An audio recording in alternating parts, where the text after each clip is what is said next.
Today I'm going to teach you how to print A3 size in PDF using Adobe Acrobat Pro. This is particularly useful when you need to work with larger document formats while maintaining precise control over your output dimensions. Let's walk through this process step by step. First, open Adobe Acrobat on your computer and log in with your credentials. Once you're signed in, you'll have access to all your documents and the full range of features available in Acrobat Pro. Make sure you're using the Pro version, as this specific functionality requires those advanced features. Now, navigate to Recent Files. Here you'll see a list of documents you've been working with lately. Select the file you want to print in A3 format. This could be any PDF document that you need to resize or prepare for larger format printing. With your file open, look to the upper left panel of your screen and click on Menu. From the drop-down options that appear, select Print.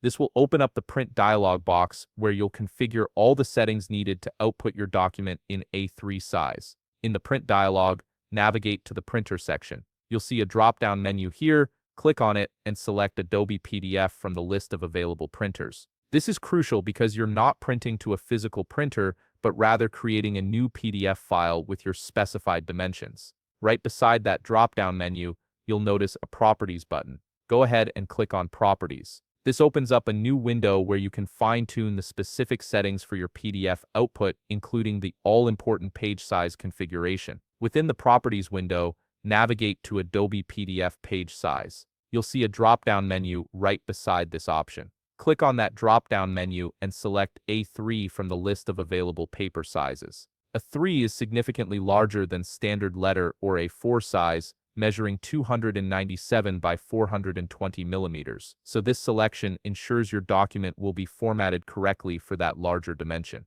Once you've selected A3, click OK to confirm your settings and close the Properties window. This saves your page size configuration and brings you back to the main Print dialog. Now you're ready to proceed. Click Print to begin processing your document. The system will take a moment to prepare your file with the new A3 dimensions. A file browser window will appear, prompting you to select where you want to save this newly formatted PDF on your computer. Browse to your preferred location, whether that's your desktop, documents folder, or a specific project directory. Before finalizing, you have the option to rename the file if needed. This is helpful for keeping your documents organized, especially if you're creating multiple versions of the same file in different sizes. Once you've chosen your location and file name, click Save. And there you have it. You've successfully converted your PDF to A3 size using Adobe Acrobat Pro. Your document is now ready for large format printing or digital distribution. If you found this video helpful, please leave a like, subscribe, and see you in the next video.